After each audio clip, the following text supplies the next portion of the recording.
Now the next topic is the Rajya Sabha. The Rajya Sabha is the upper house of the Indian Parliament. It represents the states of the Indian Union क्योंकि states के elected members वहाँ होते हैं. The composition, the maximum strength of Rajya Sabha is 250. Out of these, 12 members are nominated by the President from among persons having special qualifications in special fields like film, music, sports, social work, literature, science and art. तो special field के लोग, special qualification वाले लोग President nominate करते हैं any 12. The states and the union territories seats are allocated to the states and the union territories on the basis of population. As for example, Uttar Pradesh sends 31 members to the Rajya Sabha. Uttar Pradesh से मान लीजिए 31 members राज्य सभा जाते हैं क्योंकि उत्तर प्रदेश में population ज़्यादा है. Punjab sets only 7 members and Goa, Manipur, Meghalaya and Mizoram sends 1 member each. तो 1 member क्यों? क्योंकि वहाँ population कम है. तो according to the population, on the basis of population, वो अपने मेंबर्स को उस हिसाब से एलोकेशन मिलता है. Delhi sends 3 and Puducherry sends 1 to the Rajya Sabha. The members of the Rajya Sabha are elected by the elected members of the legislative assembly of each state. Rajya Sabha के members कैसे इलेक्ट होते हैं? हर स्टेट की लेजिस्लेटिव असेंबली इलेक्ट करती है. This is done on the basis of pro rata proportional representation by means of single transferable vote. The representatives of the union territories shall be chosen in such manner as the parliament may prescribe. जैसा parliament prescribe करती है उस हिसाब से union territories के representative choose होते हैं. The 3 representatives from Delhi are elected by the members of the legislative assembly. 3 representative elect होते हैं from Delhi by the legislative assembly. Term of the house, I want to tell you all, the Rajya Sabha is a permanent house. ये कभी dissolve नहीं होती है. It can not be dissolve bye the president. क्योंकि because of this reason after every 2 years, हर 2 साल के बाद 1/3 ऑफ द मेंबर्स रिटायर और नए आते जाते हैं. 1/3 member of the retire every 2 year, तो दे मे बी री इलेक्टेड और वो दोबारा भी इलेक्टेड हो जाते हैं. फिर वो 2 years के लिए हो जाते हैं और अपनी पोजीशन ले लेते हैं. तो कभी भी पूरी तरीके से डिसॉल्व राज्यसभा होती ही नहीं है. दस each member has a term of 6 years. तो हर एक मेंबर 6 years के लिए आ रहा है. बीच बीच में जिसका रिटायरमेंट हो रहा है या जो भी हट रहा है, रिजाइन कर रहा है, तो 1/3 of the member retire. 1/3 of the member हर 2 साल में रिटायर होते हैं. तो नए आ रहे हैं, वो फिर 6 years के लिए आ गए. The presiding officer, the vice president of India is the ex officio chairman of the Rajya Sabha, but the vice president is not a member of either house of parliament. किसी भी हाउस का वो मेंबर नहीं होगा वो vice president. He can only cast his vote to break a tie. When the vice president acts as the president of India, he does not perform the duties of office. Vice president जब president की तरह काम करेगा, मान लीजिए president की तबीयत खराब है या प्रेसिडेंट एब्सेंट है लंबे समय तक या बाहर गए हैं, तो वाइस प्रेसिडेंट की जरूरत पड़ गई. Vice president will act as a president if, तो तब वो वाइस प्रेसिडेंट जो होगा वो अपना काम नहीं करेगा, वो प्रेसिडेंट का काम करेगा. Chairman, the members of the Rajya Sabha elect a deputy chairman from among themselves. राज्य सभा आपस में जो मेंबर्स होते हैं, आपस में एक डेप्यूटी चेयरमैन भी सेलेक्ट होते हैं. ही प्रिसाइड्स, वो मीटिंग्स सारी कराते हैं. जैसे लोकसभा में स्पीकर इलेक्शन हुआ था, उसी तरह आपस के मेंबर्स जो हैं राज्यसभा में, they elect 1 deputy chairman among themselves. He presided over the meetings of the house in the absence of chairman. अगर चेयरमैन नहीं है तो. Now, what are the qualifications for membership? First is he should be Indian. He should not be less than 30 years. He must possess such qualification as prescribed by law of the parliament from time to time. His name should be in the voter list. Disqualification वही same है लोकसभा का भी. If he or she is a foreigner, if he or she is a bankrupt, if he or she is a unsound mind, or if he or she is disqualified under any law of the parliament, या अगर कोई उसका कोई profit undertaking है, if he holds any office of profit undertaking under the union government or the state government.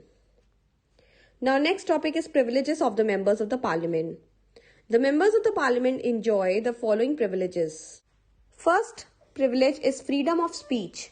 वो अपनी views को express कर सकते हैं. They can enjoy the freedom of speech inside the parliament. They can express their views and no action can be taken by court against a member for anything he said. Freedom of from arrest. They enjoy freedom of from arrest in civil cases 40 days before and after the session of the House of the Parliament. Freedom from jury service. They enjoy freedom from attendance as jurors and witnesses in any court of law. उनको जो attendance लगानी पड़ती है jurors की तरह, वो freedom है उनको. Power to regulate the business of the House. Each House of the Parliament has the power to regulate the internal affairs of the House. Advantages of the Lok Sabha and its powers. लोक सभा के member को क्या फायदा है? The लोक Sabha act. लोक सभा के एडवांटेजेस क्या है? भाई लोक सभा क्या है? मिरर ऑफ द नेशन है. एक इंडिया एक कंट्री कैसी है वो लोक सभा देख के समझ में आ जाता है. Lok Sabha act as the mirror and voice of the nation. Nation की आवाज है. जो लोकसभा के मेंबर्स कहते हैं वो मतलब देश की जनता कह रही है. It is directly elected by the people of India. Because Lok Sabha members are directly elected by the members of India, it represents the different regions and shades of public opinion. Lok Sabha creates support and removes the government. The president invites the political party winning the support more than half of the members of the Lok Sabha to form the government. Government बनाती है, central government बनाती है लोकसभा के members. The ministry is collectively responsible to the Lok Sabha. The no confidence motion can be passed if anything misruling ministry अगर हुई, if passed leads to the resignation or fall of the entire. अगर no confidence motion passed हो गया है ना, तो पूरी ministry fall कर जाएगी या रिजाइन कर जाएगी. तो ये कलेक्टिव रिस्पॉन्सिबल होता है Lok Sabha. The Lok Sabha passes the budget if it is the chamber where the people through their elected representative try to express their feelings and grievances. देश की आवाज, देश के लोगों की आवाज, देश के लोगों की जो ग्रीवियंसेस हैं वो कौन एक्सप्रेस करेगा? लोकसभा के मेंबर्स एक्सप्रेस करते हैं. It spreads political knowledge among the people through debate and discussion. Now advantages of the Rajya Sabha. Check on hasty legislation. Rajya Sabha hasty legislations को चेक करता रहता है, मतलब कि उसका एग्जिस्टेंस होना भी बहुत जरूरी है. Leads to sincere and thorough consideration होता है. वो कंसिडर करती हर चीजें. राज्यसभा के मेंबर्स भी साइलेंट नहीं होते हैं. लेजिस्लेटिव प्रपोजल्स को, वेंचर्स को, कॉन्ट्रैक्ट्स को सिंसियरली कंसिडर करते हैं. Relieves much of the burden. Lok Sabha का बर्डन जो लोकसभा के ऊपर है वो काफी लेस हो जाता है राज्यसभा की वजह से. Many ordinary bills are introduced and passed in the Raj Sabha. Thus, it reduces the burden of the Lok Sabha. Third, permanent house. It is not dissolved by the president like the Lok Sabha. As a permanent house, it plays a vital role when the Lok Sabha is dissolved. तो जब Lok Sabha dissolve हो जाती है, Rajya Sabha dissolve होती ही नहीं है, तो राज्यसभा अच्छा काम करती है. जब लोकसभा डिसॉल्व हो जाती है तो राज्यसभा का ही मेन काम होता है. राज्यसभा फिर लोकसभा की तरह काम करती है कुछ समय के लिए. इंपॉर्टेंट रोल प्ले करती है when the Lok Sabha is dissolve. Provision for representation to independent talented people. Yes, independent talented people हर फील्ड, चाहे वो स्पोर्ट्स हो, फिल्म हो, सोशल सर्विस, आर्ट हो, लिटरेचर हो. हेमा मालिनी, मृणाल सेन, लता मंगेशकर, ये सब मेंबर्स हैं राज्यसभा की. 12 members nominated by the president है ना, फ्रॉम द स्पेशल फील्ड. तो इनको भी एक अलग रिप्रेजेंटेशन मिलता है. इंडिपेंडेंट टैलेंटेड लोगों को ओपिनियंस एक्सप्रेस करने का मौका मिलता है. At present the film actress Rekha and cricketer Bharat Ratna Sachin Tendulkar are the members of the Rajya Sabha. Better representation of new issues and changing public opinion. 1/3 of the members retire every year. तो हर 1/3 1/3 of the members हर 2 साल में रिटायर हो रहे हैं और नए लोग आ रहे हैं. तो इट मीन्स कि नए पब्लिक ओपिनियंस चेंज हो रही है, नए इश्यूज टॉपिक डिस्कस हो रहे हैं, नए आइडियाज सामने आ रहे हैं. Reflects a federal character. Rajya Sabha members are indirectly elected by the elected members of the state legislative assemblies and the assemblies of the union territories. Union territories और स्टेट के जो लेजिस्लेटिव असेंबली के मेंबर्स हैं वो इलेक्ट करते हैं Rajya Sabha members को. तो by passing a resolution supported by 2/3 of its members, house may request the parliament to make law, है ना, for the sake of national interest on any subject in state list. State के matters में, state की किसी भी topic में house Rajya Sabha parliament को request कर सकती है to make law. It may pass a resolution supported by 2/3 of its members and create new all India services for the sake of interest of the nation. Nation के फायदे के लिए, nation के हित के लिए वो रेजोल्यूशन पास कर सकती है जिसमें 2/3 ऑफ द मेंबर्स की मेजॉरिटी होगी और वो नया ऑल इंडिया सर्विस क्रिएट कर सकती है for the sake of interest of the nation. Relationship between the to houses. If we compare the powers of the Lok Sabha and Raj Sabha, we will notice that in certain sphere they enjoy equal powers, but in some sphere each of the house enjoys certain exclusive power. दोनों house के पास exclusive powers हैं, लेकिन most cases में हम देखें तो लोक सभा is more powerful than Raj Sabha. Why? Because money bill can only originate in Lok Sabha only. After it is passed by the Lok Sabha, it is sent to the Raj Sabha. The Raj Sabha can only give recommendation. तो यहाँ पे powerful कौन हुआ money bill के basis में? लोक सभा. लोक सभा is not bound. लोक सभा को कोई कंपल्शन नहीं है कि वो राज्यसभा के जो रिकमेंडेशंस आए हैं रिगार्डिंग मनी बिल वो जरूर एक्सेप्ट करें. No, Lok Sabha is free. Whether Lok Sabha want to accept or not, वो फ्री है. लोकसभा के ऊपर कोई कंपल्शन नहीं है कि वो राज्यसभा के रिकमेंडेशन को कंसिडर करें. If there is a dispute regarding the nature of a bill, meaning whether it is a money bill or not, the final decision is taken by the speaker.